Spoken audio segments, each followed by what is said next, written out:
The rights holder for the Eleanor nameplate, you guys all know Eleanor, Gone in 60 Seconds, the Mustang. But the person who owns the rights to that car apparently, in my opinion, is a little bit over sue happy. You guys all know the car. There's tributes built all the time. Replicas, they're built, sold, yada, yada, yada. This rights holder is very adamant about defending the trademark. And the latest target has been the B is for Build YouTube channel. Essentially what they're doing over there, well, they were doing, was building a modern meets classic Mustang. This is one of my favorite kind of builds, too, where you kind of take all the technology. I know there's really something to be said about the simplicity of like an old school muscle car, but there's also something to be said about taking the technology out of a modern car. They took a 2015 Mustang and essentially stuffed all of that technology into a 67, and then they were going to try and make that an Eleanor along with the swap, which I thought would be pretty darn cool. But what happened was it got blocked by the rights holder. The person who owns the name Eleanor, as it relates to Gone in 60 Seconds, decided, no. You're not going to do this and make money off of it, and this is my copyright, which normally, you know, it's kind of a reach with something like that, in my opinion. But, you know, I am someone who, as a digital content creator, kind of can look at something like that and go, you know, I've never had $1 million idea. I mean, I have kind of gotten people to take stuff down on a lower dollar scale, right? So I don't know what it's like to be the owner of a multi-million dollar, I'm sure, concept in Eleanor, and I don't know what it's like to have people steal my idea. Well, steal. I'm not saying B is for Build stole anything, but you get the idea. There's different opinions that could float around about this, but the real kicker here is none of that. The real kicker is that, by the way, the holder of the rights is actually the widow of the guy who created the original Eleanor. So one thing I didn't know, we're going to pull up some pictures here that will really help you get infuriated about this story probably, is that the original Eleanor looks like this. So it's the movie came out in 1974. It's a 71 Mustang, and it's bright yellow. It's, in my opinion, kind of ugly. This is probably, in my book, one of the uglier Mustangs. The 71. It's not like terrible. It's not like Mustang 2 levels of ugly. Sorry about all the people that I probably just offended by saying that, but you know where you stand in the car community. Not trying to be a gatekeeper or anything, but all jokes aside, the bright yellow 71 Mustang, basically stock, is kind of, I don't know. So naturally, the guys from BS for Build were not emulating this car. They were emulating the 67, which, by the way, when you Google what year is the Eleanor Mustang, which I did just to double check to make sure I didn't butcher that and say it's a 68 or something like that and then get, you know, all hellfire ring down on me.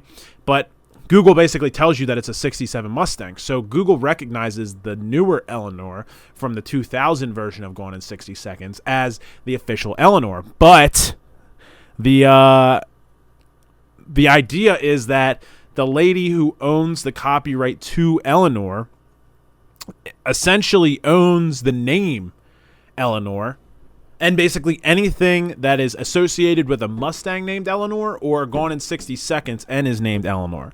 So if you're building a Mustang named Eleanor, the argument from this lady's lawyer is that she could sue you for it. In fact, they went so far as suing Carroll Shelby, who I also didn't know created the newer Eleanor until I was researching this story, for some sort of licensing thing that he had going on with the newer movie.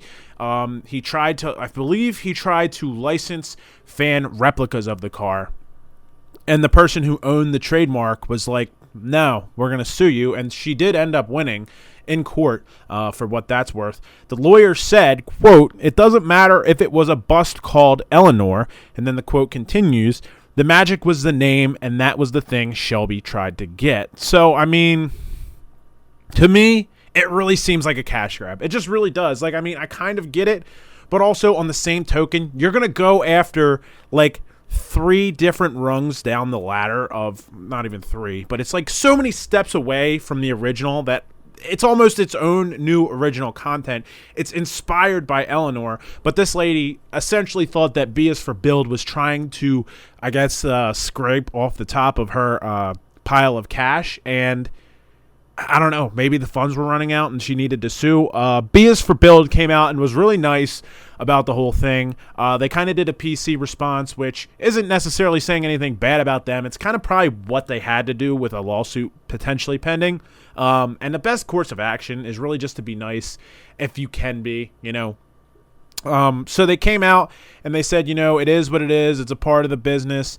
And, I think that if, in the big picture, especially when people find out that the lady who owns the rights to Eleanor as associated with this regular old yellow Mustang that looks nothing like the new one, I think people are naturally going to side with B is for Build. She kind of just looks like a bully in this case.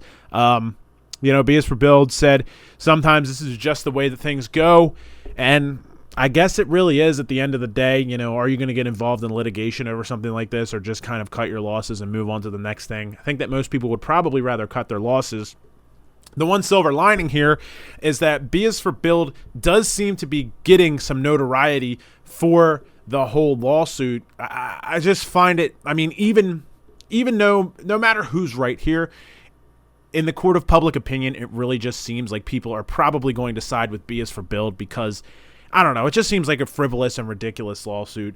But as automotive creators like myself and hundreds of others pick this up, because I'm sure this is a story that's going to make its rounds, B is for Build might end up making out better in terms of gaining a new audience. I actually would encourage you to go check out their YouTube channel and see if there's anything on there that's for you. I kind of feel for them. You invest lots of time and money and effort into something like this, and then it gets crushed by something stupid like that. I'm sure that they weren't trying to offend anybody or hurt anybody, and then it is what it is sometimes. Are you listening? Damn.